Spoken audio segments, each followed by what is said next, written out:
Okay, today is Tuesday, April 22nd, 2014, and we are interviewing McDougald J. Nisbet at Dominican Oaks Senior Living Community in Santa Cruz, California, for the Veterans History Project at the Library of Congress. My name is Jeannie Zarnicki, and Jennifer Cockrell is recording. We both work for the Santa Cruz Public Libraries in California. Mac was born April 5th, 1920 in Macon, Georgia. Mac, could you please tell us what war and branch of service you served in? I was in the Air Corps Air Transport Command, ATC. And what was your rank? Tech sergeant. I see. And let's start with what you were doing before you entered the military. I was attending the University of California, and it got to be August, and I heard I was home working in between years. And before I went back up to Berkeley to register and get in, I went to the draft board and I said, now if I get up there and I pay my rent and I buy my books, and I pay the school, I said, are you going to ask me to leave and come down to go into the draft? He says, we have to, because I says, well then take me now, let's get it over with, thinking it would only be a year, you know. Mm-hmm. And so at that point, it turned out there were two others that were going in at the same time, who I know both. And we all rode the Greyhound bus to San Francisco to the YMCA hotel on Embarcadero. And that's where we all started. And so the next morning, we're all invited to attend a huge room completely naked so they could give us an inspection.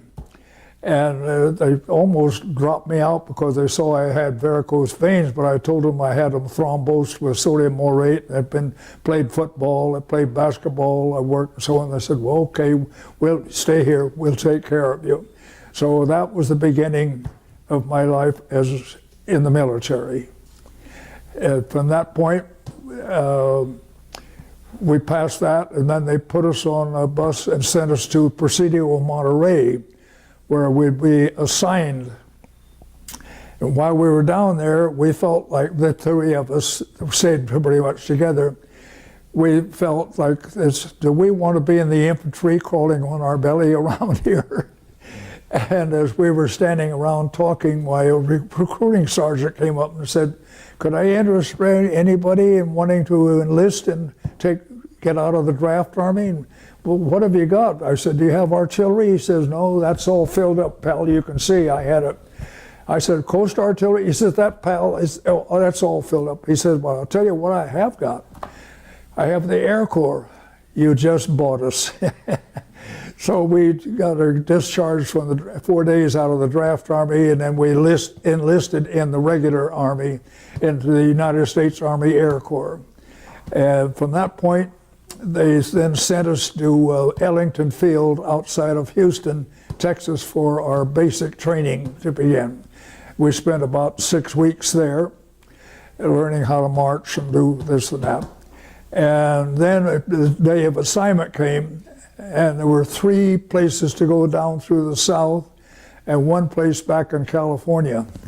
California, please. So I came back to Bakersfield. The other 2 decided they wanted to go on, which I never did get to see them again until after the war. And so I came back to Bakersfield, and I ran across an old school chum that had gone all through school, and he told me that they were going to open up another base up at Lemoore outside of Hanford, California. He said, why don't you come over and ask me there? And I said, fine. So I did. And then from there I went to the Lemoore Army Air Base, and I got assigned into what they call tech supply. And this being an expansion thing, I went from buck private to tech sergeant in about 4 months. And at that point, so most of the war I was a tech sergeant. And at that point, and that brings me up to the point to where then, as that eased off there, and they had the number of pilots, we were basic training there at Lemoore Army Air Base, which meant that was the flying a B-13. The beginners used a little Lycom, and then as the war went on, why they decided they had enough new pilots and so they were closing where a well was and making a 4th Air Force base out of it. And they assigned me to go to Hobbs, New Mexico. Well, I got down to Hobbs, New Mexico, and I called back to my wife and I said, I want you to come down here, not realizing what was going to happen. So the day that they arrived down there to be with me, they announced that I was being shipped back east to Overseas Replacement Depot. So my wife and child had to come on back to Hanford, where they lived. And then I went to the ORD in Greensboro, North Carolina, and waiting for shipping out. And I developed a big pain in my chest. So I went to the hospital, and it was very strange. And I thought, there's something funny here. Well, what it was, and I didn't know what it was, there was a lot of guys in there that knew they were going overseas and didn't want to go, so they were faking illnesses, they were faking this, and so they thought I was too. And I said, no, I got a terrific pain, I got pleurisy. I said, it's hurt like the dickens. Well, you'll have to come back another couple of days. And I said, well, thanks a lot. And so with that, I left and I said, well, to heck with them. In the meantime, I got assigned to be shipped out to go to England. And we had to go up to New York, get on the harbor, and went on the Queen Elizabeth over to England, which was quite an experience because those days you had to go 1,500 yards, change 1,500 yards during the daytime. So if they'd fired a torpedo at you, the 1,500 yards would clear the ship. And so I got to England, and we landed at the Firth of Clyde up in Scotland. And as we were getting off the boat, they grabbed me by the arm. You're on guard duty. Me? Yes, you. I said, oh, thank you. So here I am, never been away from home before, anyplace else, and I'm standing on the deck, out the dock out there, which was completely flat, no place to hide, anyplace else. They handed me an M1 rifle, which I had never used. I'd used the carbine, pistol, submachine gun, and this M1 rifle was fully loaded. It felt like it weighed 200 pounds, and I think I became the world's most scared guy in the entire world. I was standing out on that dock, and I thought, what am I doing out here? Oh, the 3 hours I had lasted me 2.5 years, I think, was to get rid of that 3 hours. That was my first experience being over into the battle zone, which I was never really in the battle zone, but we did have bombs, but that was it. So that's how I got started over to that area. Did that pain go away after a while? Well, I finally got a guy aboard ship. They had a small kind of a hospital thing, and they took the adhesive tape and stretched it hard. That's the only thing you can do for pleurisy is so it won't go out. It stays flat. And so then finally, but all those guys that were there, and I was looking, I said, they have bars on the windows here. I said, I can't figure out where I am. Well, then it dawned on me. This one guy is standing in the corner, oh, God will take care of you. You spell God, G-O-D, and another guy is over here. They were all faking it so they wouldn't be shipped overseas. I was glad to get out of there. So that's how I finally got over to England, and then I was assigned the huge base outside of London, and that lasted a short time. They sent me down to a place in southern England where they had sent all of these kids out of London. They cleared every child out of London because they were afraid of the bomb. And that's why there's a lady, she's still here, but she's in the hospital. She was 6 years old when she was there, so we got to talking about it one day. And so we used to go around saying, we wanted to get married, but they wouldn't let us. She was a lovely lady, and with that. Then, after being there, down at that part of England, they decided, well, it's time for you to go on, Mac. So they assigned me, which I didn't know exactly where I was going. So we took off and flew over the Pyrenees, and as we were flying over the Pyrenees, and I never have been able to find out where these came from. Here was anti-aircraft shells splitting all around us. And that's a scary feeling because we were in a DC-3, no armament whatsoever in it. It's just a transport. And here's all these things, black puffs going, black puffs. And that's a scary sight when you don't have any armament, you don't have anything to do. And that was my first entrance into what they call war.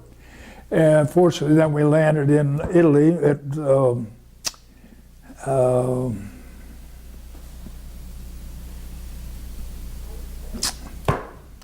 name of it begins with a B.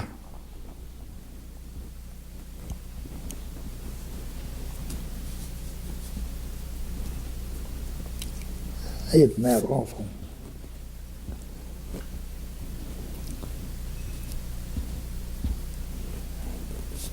Naples. We landed in Naples, and we spent 4 days there, waiting for the next flight.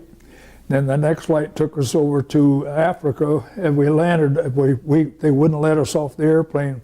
There was about 150 German MiGs that they had captured and brought over there, just so on. So we got back on. Then we wound up in Cairo, and that was a thrill to me because I've always been a history buff. And we were there for about 4 or 5 days, so they said, if you want to go someplace, we have a bus. So they took us over to the pyramids, which are 4,000 years old, and the Sphinx. So I got to go in this pyramid and see all the original hieroglyphics and all that kind of a thing. So it was really kind of a history trip for me. And then from there, we went on to Iraq, Abadan, Iraq, and we had Christmas dinner in Iraq. And it was like there was an article that I had read that said, this war, you will have turkey on Christmas Day, and we had turkey on Christmas Day. It was 125-degree heat. Everybody was just perspiring and eating their turkey, and oh man, was it hot. And then they finally left there when they stopped it, and I could never get the name of it. It was an English base up in Iran. And we were in Abadan, Iran when I had that. We went to Iraq, and I cannot remember. And then from there, we finally got to Karachi, India, and then they assigned us out there. From Karachi, India, they sent me over to Tezgan, Termatola, which was above Calcutta. And from there, we flew the hump over to Kunming, China, and carrying gasoline mostly, because gasoline didn't have the plants. So we had 50 C-109s and 50 C-4s, and they made these trips back and forth over to the hump to take, and that's where I basically was. And all this time, my MOS was being in the parts department for the airplanes. You either were in that or you were in the something else, and so that's where we are. But as the war was getting long, by this time, so many places had closed in the States there. We had must have been 7 techs, 4 or 5 masters, and a bunch of regular buck sergeants and so on. We had 2 colonels, 3 majors, 5 captains, which well overstaffed. But anyway, then as the war went along, the word came, you're going to go to the Philippines. I says, well, keep going, I'll go around the world. Well, good old Harry Truman says, no, we're not going to do that. He says, we're going to drop those bombs on Japan and bring my boys home. Thank God. Sorry. It's okay. It's okay. It was such a relief knowing it's finally getting over, because I was in the service about 4 years and 3 months, and to think that, I've got a lovely wife at home and a youngster, and so as the thing cleared down, I was walking out, and the colonel called me over, and he said, we put you in for master sergeant, but you have to stay an extra 3 months. I said, you're talking to the wrong person. I'm going home. He said, well, with your MOS, which my working numbers, they want to try to keep people who had college, who wanted to kind of upgrade everything like that. But I said, no, thank you. So then I was able to finally leave there, go back to Karachi, got on the U.S. ship called General A.E. Anderson, And we went down the Red Sea, up through Suez Canal, through the Mediterranean, across the, and we got to New York City. The boat turned into the harbor, and here was the Statue of Liberty. There wasn't one dry eye on that boat. It looked so good. You had no idea how it felt. It was a trip. So finally, then after having to go down to someplace in New Jersey, one of the big bases that they had there. And if you lived west of the Mississippi, you got to fly home. If you lived east of the Mississippi, you went home on a train. Well, living in California, and obviously I got sent that way too, and went up to Camp Beale at Marysville and was discharged up there. And that was my first real disappointment with the Army. It was an afternoon, I got discharged, and the officer said, "You're free to go." And I thought, well, how do I go where? And he said, well, you just have to go out the gate there and maybe you can get a ride into town. And I thought, this is crazy. Don't they have buses? Don't they have cars? Apparently not. So I went out to the gate, got over the road, and I started hitchhiking home. And as I got down the way, I kept calling my wife, Collect, to meet me at a certain spot down on Highway 99. And that was my first real disappointment with the Army. And here they gave me a whole bunch of cash to finish paying me off, plus my check for the big payoff. And that was the first time I really felt let down about the Army.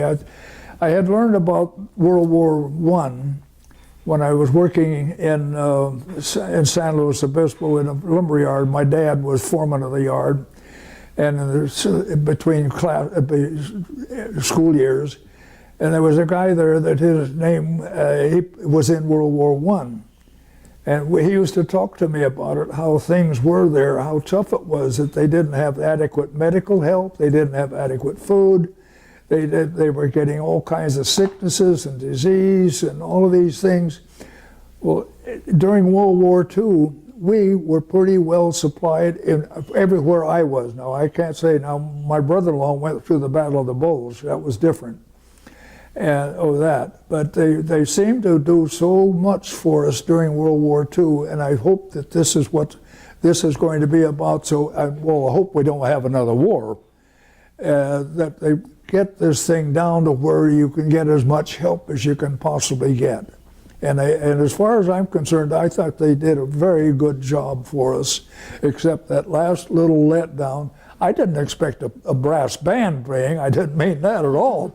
But I just figured they got military cars sitting there doing nothing. Why couldn't they have driven and say, we'll take you over to the bus station so you can find out about it? So I just feel let down. Of course, I was so excited getting home anyway. So that basically covers the thing like that. As I say, I was not ever really in what would call combat in that sense of the word, except like when we were shot at from the plane and had going across the water. You were always fighting off submarines and things of that nature. So I'm not a hero or like my brother-in-law. He went through the Battle of the Bulge. One time the German shell hit out and destroyed a whole bunch of the wires. So his commanding officer said, we need a volunteer to go out and collect some wires. Nobody from the Signal Corps had, I don't know, maybe they weren't even there because I wasn't there. But Garland, he volunteered. So he crawled on his belly out through the water and the mud and hooked up all of these things. He really went through it. And my middle brother, he was in the Navy. He was an officer in the Navy, and he had the Murmansk run, which took you around over Europe and over to Murmansk to deliver supplies to Russia at that time. And going past all of those German submarines is pretty safe. So my brother he went through the war all right in that way. And so that's it. So that basically gives you a thumbnail sketch of what I had to go through. Did you form any friendships? Did you form any friendships while you were serving? Oh, yes, yeah. They particularly, well, I had, while I was here, there was a fellow by the name of Doug Fort who was in high school with me, and he's the one that told me about going up to Hanford to Lemoore Army Air Base. Well, after a while, both of us, well, I guess we can talk about it now, both of us had been appointed big ears to see if there was any kind of talk that should not be going on in there. And he found something, and he did a good job. I never ever did find anything. I have to use, every week I'd send my report in. But he found something, and he never said to me what it was. And they liked his actions, so they sent him to San Francisco, and he became a searcher up there, and they'd find out certain places. Like he said, he used to have to park at one of the corners, I forgot one of the corners, and watch what the action was in that particular word. So I had him. After I got overseas, there was this fellow, his name was, yes it was, I know it like my own name. Oh, goodness, it'll come to me in a little while. He was from Watseka, Illinois. Wallace A. Schomburg, and he was in the last place in England where I was, and we both went together over to Italy, to North Africa, through the cross. And what a great guy he was. I only heard once from him. I got home, I was living in Oakland at the time. The phone rang just as we came in the door. And he used to, my middle initial is J, so he called me Jig Jig, and his middle initial was A, and I called him Abdul. From over there, and he was just one fantastic guy. And I met some other good guys, but he and I hit it off so well together. So I kicked myself for not calling back. So one of these days, everybody else is gone. I'm living too long. Like I told you, I lost a son already. They're supposed to wait till I go, and but he was just. I couldn't have found a better guy. He was just so good, just to be with, to talk to everything. He was just a great guy, and he made life comfortable for me at that time, and that way. So there were some other very good young men there. There was a few that you can always get along without, but that's you can do without in Santa Cruz. And on that, so from that standpoint, my whole service period was very good. Very happy I was able to go, and so, because like I say, I didn't want to get back to school, pay all the dishes and that go, so that's how I got started, and that's where it is. And of course, obviously, now my son, he was always very interested, so I left everything with him, but now he's gone, so I have to get some of that back. Of course, my daughter-in-law, she was a precious, precious gal. She took care of him. He had polio during the '52 epidemic. One of the few people in California that came down with polio. So when he finally got out of the iron lung and everything, and then he had to stay and go through the Sister Kinney treatments and all these things, then we finally got him home. Well, then I bought a boxing bag, and I bought weights and stuff, and I built him up. And he built up massively through the chest and arms, but his legs never really came back. But he lived till 72, so he did very well, and nobody could help him. If they were on a hike and they had to go someplace, if he couldn't walk, he'd go down on hands and knees and crawl. He was keeping up with those, don't you worry, I'll get there. He had that determination. He was a very good son, very, very, very fine son. It had a lot with it. What did you end up doing when you returned? End up doing in the service? Did you go back to school? No, I had gotten married, and I had 4 jobs waiting for me in San Luis Obispo. One in accounting, one with a surveying group, another with I've forgotten what, I had 2 other things there to do. And so it was too late to go back to school. And so I took the job in accounting, and I went to night school. And did that. And then in a little town, it's pretty hard to get any place. you're going to be little old Mac walking down the street for the next 50 years. So I came home one day and I said to my wife, we have any money in the bank? She says, sure. I says, well, that sounds good. What do you have? She says, $50. And I said, well, I'm going to quit my job. I'm going to San Francisco and I'm going to get a job. I'm going to get out of here. Because everybody there, that's little old Mac walking over there, you know. Took me 3 weeks and I finally got a job. And from that, I had kind of a superb life. It was kind of a deal that just bloomed and blossomed and worked. I worked hard, I produced, and you do it. And they finally produced, in the San Francisco office, they decided to elevate me to office manager in the Oakland office. So then we moved to Oakland, and that's where he came down with polio. And then I was getting tired of that, so I said to my wife, we have money in the bank. She said, don't tell me. I said, let's go down to San Jose. The Silicon Valley is expanding. And I said, I always wanted to be in real estate. Well, I passed the real estate exam, got my license. I had one sale, $396 commission. One day my wife says, you know, we're going to get hungry one of these days if you don't start producing. I said, okay. So I took a job there in San Jose with a cannery as an accountant, and I didn't realize what was happening. So at the second month, I got a raise. The third month, another raise, another raise, another raise. And I couldn't figure out what. In the meantime, I would walk downtown one day, and I ran into a guy from San Francisco. I knew. He says, where have you been? I said, right here in San Jose. He says, there's a company in San Francisco that's been looking all over for you. Give me the name, please. Because I love working in San Francisco. And so I did. I went back and I took a day off. I told him I was sick. I can't come in today. So I took the train up to San Francisco, sat down with these people.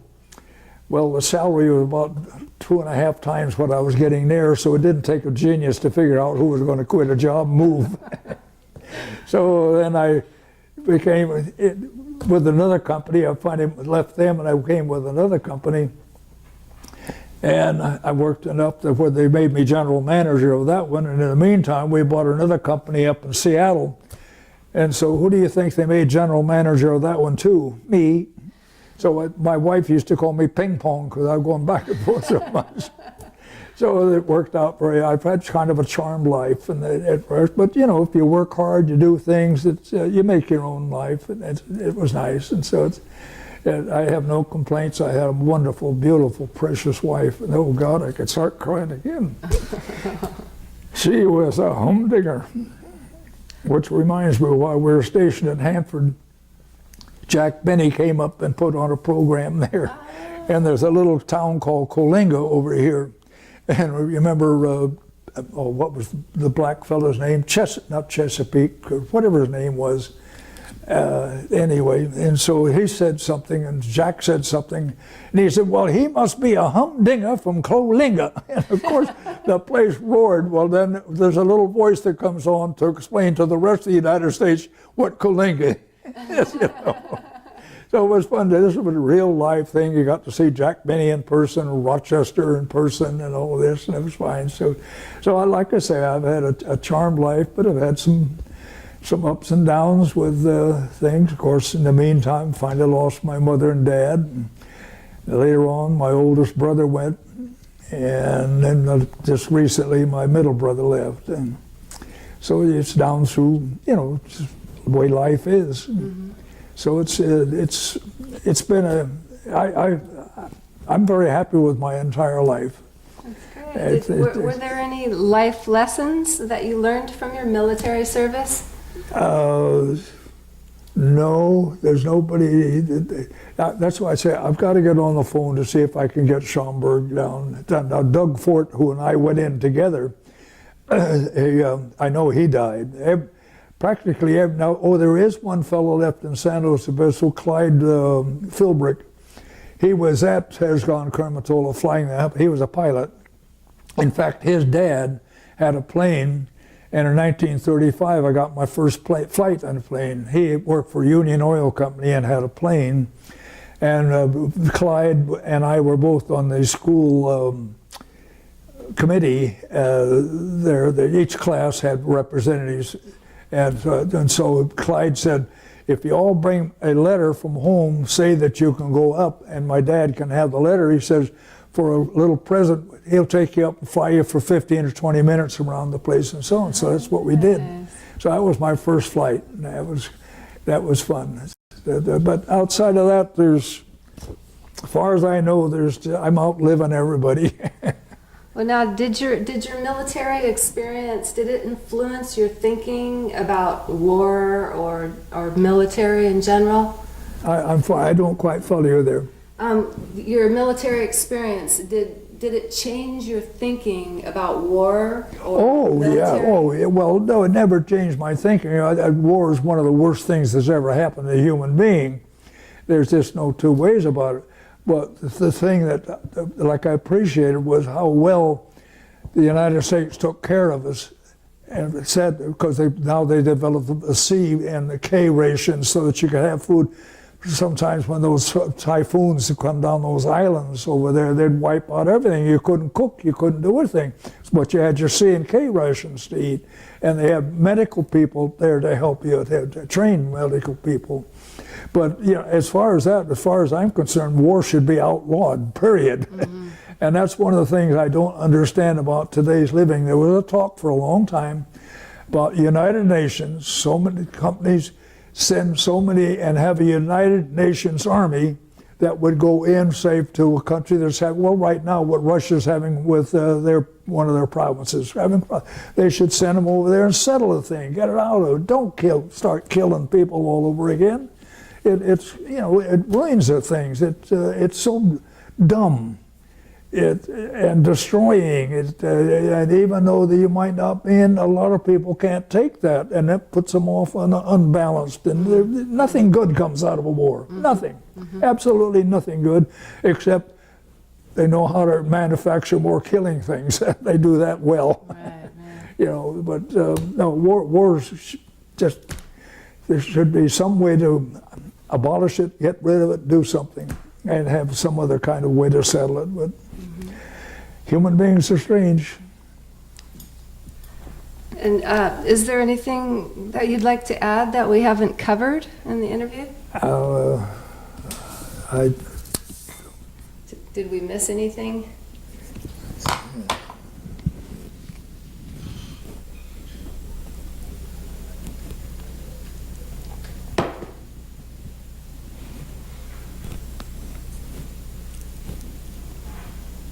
No, I think pretty much covered. Well, great. Well, thank you, Max, so much for sharing your story with us. We're honored.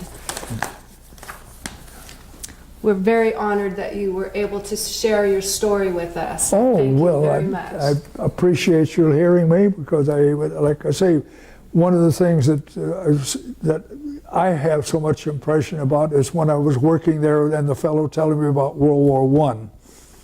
The problems they had, French feet, which we didn't have this war. There's things, they didn't have K rations and C rations. They didn't have lots of things, and they had what they call the 40 and 8. That meant a boxcar, railroad boxcar, 40 soldiers and 8 mules in the same thing. That's the way they traveled. Now we didn't do that this way with it, and so there was a lot of thought, which has two meanings.